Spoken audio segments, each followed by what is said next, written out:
کیږي. هغې ته زوغتی قبر وایي.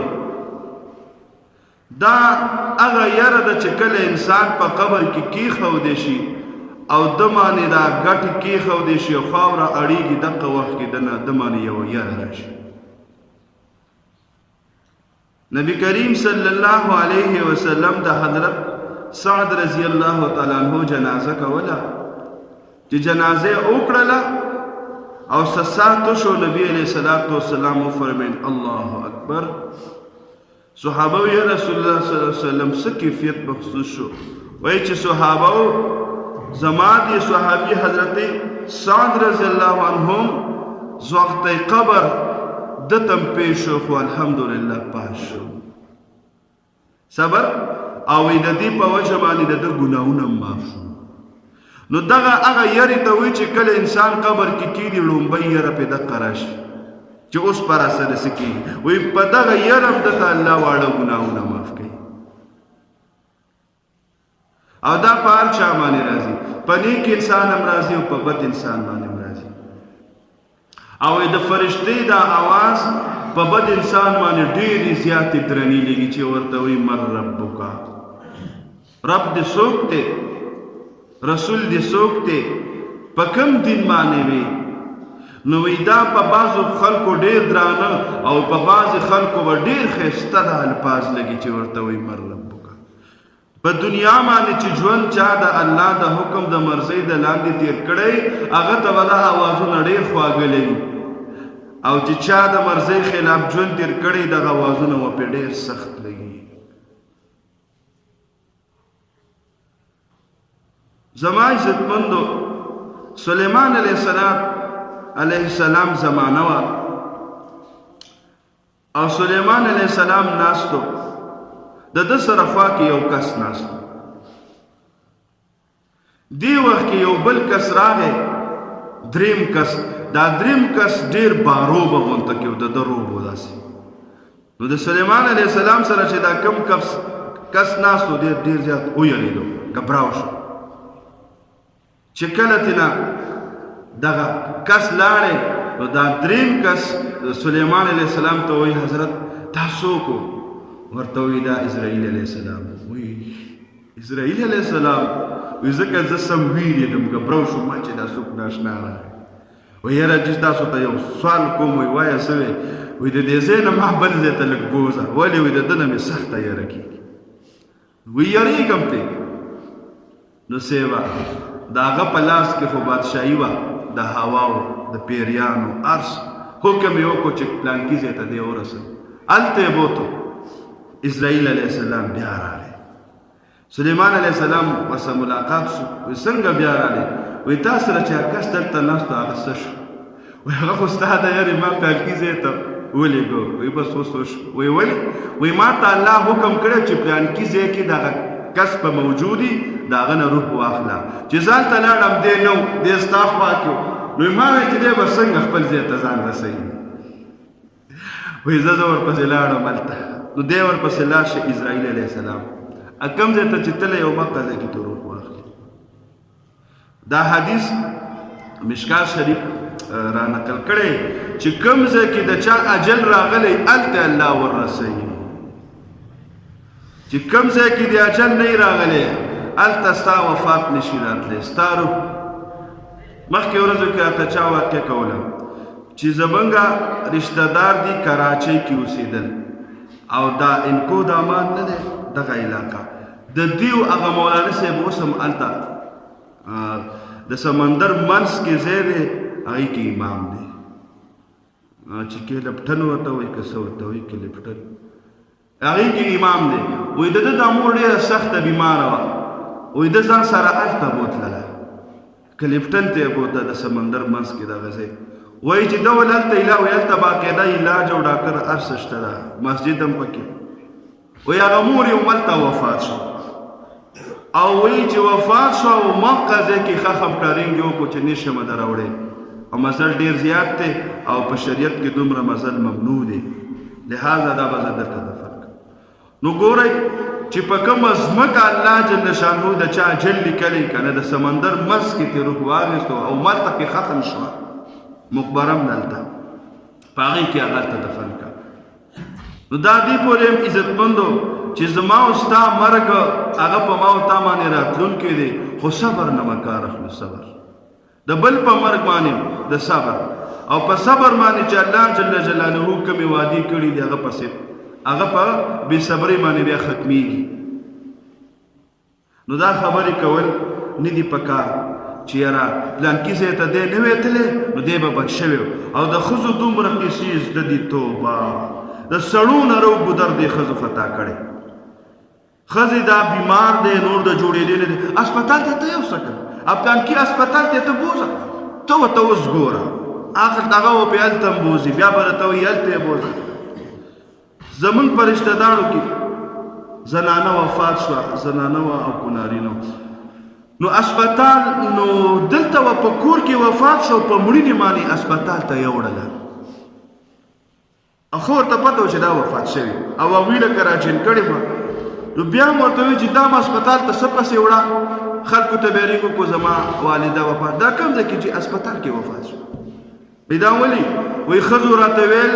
چې دا خلک نن سبا په مړو موږ شرموي په دې مړینې اوس اسپتال ته بوځه چې بدنام نه شو. به وایي کور کې ورته مړه شوه داسې نیستمند او داسې ورکه ورانه وه نو د ښځو د لاسه مړی هم په عذاب شو. په مړینې اسپتال ته یوړه او ګېنټه دوی ویل هسې هلته کې دغه مغه وکړو هغوی ته هسې ویل چې ویې ګورئ او ته یې مړه ده وفات ده دوی ته پته وه بیا یې راوړه. ګوره بل د قبر دا یره کومه نه ده یره دا په هغه انسان باندې ډېر راځي چې چا د حرامو نه فیدې او خوندونه ډېر زیاته بستي. حرام یې خوړلي حرام کې خو شیطان نورم مالګه مرچکې زیاتوي ترسکونه یې ورته دې وجې نه بعضې عالمانو بزرګانو به چې کله به پې کومه ترکاري ترسکونه ولګېده لږیږبه به یې پکې واچولې وی دا رامانې ډېر خوږ ولګېده هسې نه د دې د خوږوالي په بدله کې راته په قبر کې یره الله راولي قبر ځای رامانې راتنګ نه شي. دې وجې نه قاري طیب صاحب رحمت الله علیه د دارالعلوم دیوبند د متمم صاحب نوسې حدیث پاک کې راځي رسول الله صلی الله علیه وسلم فرمایي چې څوک وفات شي او په قبر کې کېښودلی شي چې نیک انسان وي دا قبر ورته دومره کولاو کې چې څومره نظر لګي. الله جل شانه دې موږ تاسو د نیکو اعمالو توفیق را نصیب کړي او قبر راته الله جل شانه دغه شانتي را نصیب کړي او چې د کوم انسان اعمال خنی او جواب کې خطا شو فرشتو ته وایي چې دا قبر د یو دیوال نه په دې بل دیوال دا د باندې ورو ورو راجوختېږي داسې او وایي دا یوه پوښتۍ په دې بله کې ورننوځي او چقاره کېږي داسې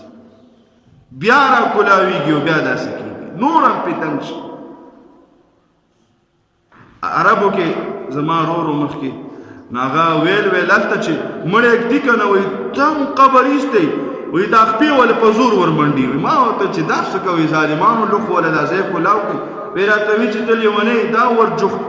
په زور یې پکې ورمنډو که عمل یې ښه و خو دا به ورته راکولاو شي او که د ده عمل ښه نه که نه او موږ ورته ډېر هم غټ ډوغل وکړو دا به پې بیا تنګېږي. نو هغه فرمایي قاري طیب صاحب رحمت الله علیه فرمایي چې زمون او ستاسو نظر د ځمکې نه اسمانه پورې لګي موږ ته اسمان ښکاري څومره فاصله ده په زرګونو میله څومره لویه فاصله ده پته نه لګي په کروڑونو ده. نو انشاءالله امید دا دی چې زمونږ او ستاسو اعمال ښیي موږ ته به الله قبر دومره کولاوی لکه دې ځینه تر اسمانه پورې او الله جل جلاله ځمکه ده د هغه اختیار دی د هغه واک دی د هغه چلیږي. نو صبر باره کې مې خبره کوله چې موږ او تاسو صبر اتم سیس چې کم دی د ګناهونو د مغفرت دپاره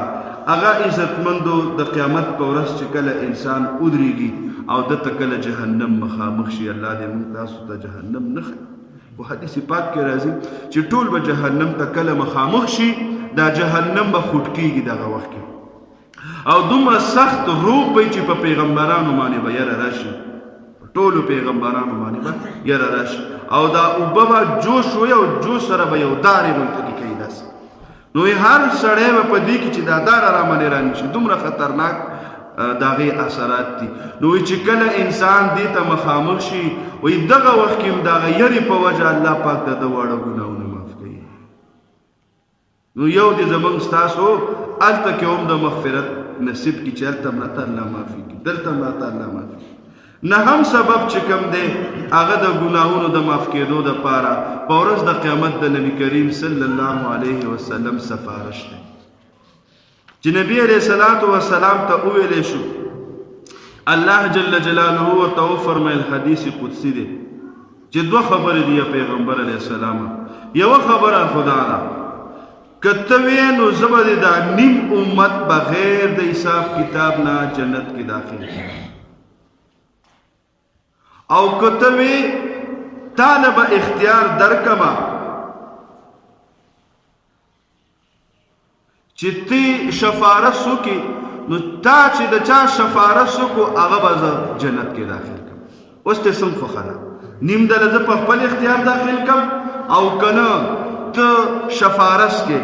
وی نبی علیه السلام وفرمیل چې ما الله ته وفرمیل چې الله بس زه به سفارش چې د چا وکړم هغه به جنت کې داخل کړي سبحان الله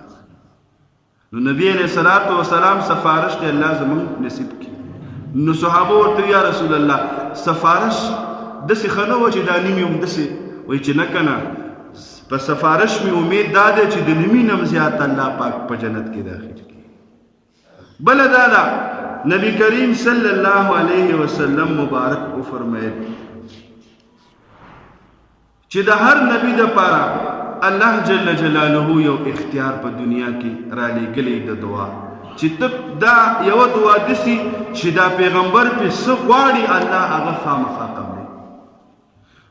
نو دوی ورته وایي یا رسول الله تاسو هغه دعا کړې وي چې هغه هر پیغمبر کړې خو ما نه ده کړې چې ولې وایي هغه ما خپل امت دپاره ساتلې ده هغه زه په ورځ ما الله ته ویلي چې الله دا دعا به زه آخرت کې غواړم چې یا رسول الله څه دعا به وایي هغه هم دغه دعا ده چې زه به الله جل جلاله ته د خپل امت شفارس کوم او هغه دعا وکړم لسم سبب چې کوم دی هغه د الله جل جلاله رحمت دی د ګناهونو د مغفرت دپاره چې د الله جل جلاله رحمت وشي په ورځ د قیامت باندې حدیث پاک کې راځي وایي د سترګې یوې باڼه به الله ته په فریاد شي یا الله ستا دې بنده په دنیا کې یو ځلې ژړلي څه یو ځلې ژړلي او د هغه دومره ژړا یې کړې وه چې دا زه دا یوه باڼه دې بڼو کې دننه دا یوه ویښته بیا که نه زه په هغه اوښکو باندې لوند شوی یم زه یې سفارش کوم چې دې معاف کا وایي الله به یې د جهنم نه راوباسي او وایي بله واورئ حدیث پاک کې راځي وایي چې الله جل جلاله رحم کله مخامخ شي وایي هغه به سره ناشنا کیفیت وایي الله به سره د علم وفرمایي چې ای زما بندګانو وګورئ په دې جهنم کې فرشتو داسې څوک پکې شته چې هغه په ټوله زندګۍ کې صرف یو ځل ویلي چې الله چا چې په دنیا کې صرف یو ځل ویلي چې الله وی ورته به عرض وشي یا الله ډېر بندګان دي پکې دي چې په دنیا کې ویلي چې الله وی ورشئ چا چې الله ویلی دی هغه ټول د جهنم نه رابار کوي سبحان الله یو ځل الله ویل عالمانو لیکلي دي چې یو ځل الله ویل د دنیا او د دې ما فیه نه بهتر الله لا اله الا الله محمد رسول الله صلی الله علیه وسلم مولانا بیجګر صاحب رحمت الله علیه سره زه بالکل جفت ناستو د هغې ملاقات ته ورغلی دا 2009 خبره وه تقریبا داسې اوږدې تسبیح ورسره وې ډېر په یره باندې زه ورغلم ځکه چې هغوی خو طبیعت داسې و چې هر څوک په ورسره نه شو ملاوی چې ورغلم تسبیح اړولې اوږدې تسبیح ورسره وې او الله الله الله او په بیان کې مې چې قسم مې دی په خدای دی چې کله نه ما د الله جل جلاله دا مسله اورېدلې چې د الله ذکر د دنیا او د ما فیها نه بهتر دی وایي د هغه ورځ نه مې بل ټکی نه دی ویلی صرف وایم چې الله الله نو دا ما په مخامخ باندې ولیدل چې ذکر یې کو او الله الله ویل نو الله جل جلاله دې مال او تاسو لا په دې باندې د عمل کولو توفیق را نصیب کړي زما عزتمندو د نبی علیه الصلاۃ والسلام ته الله فرمایي که ته د تهجد مونځ کې نو زه به تا ته مقام محمود درکما نو نبی علیہ السلام کله د تهجد مونځ نو پرېښی نو ما او تا کوشش کوو چې د تهجد مونځ کوو انشاءالله چې الله پاک نبی علیہ السلام ته مقام محمود ورکوي انشاءالله موږ ته به د نبی علیہ السلام سفارش را نصیب شي د خیره سره نو موږ او تاسو نوافل کوو سنت زواید او د خپلو ګناهونو نه د زړه نه توبه وباسو چې الله جل جلاله موږ او تاسو معاف کړي واخر دعوانا ان الحمد لله رب العالمين برحمتك يا ارحم الراحمين آمين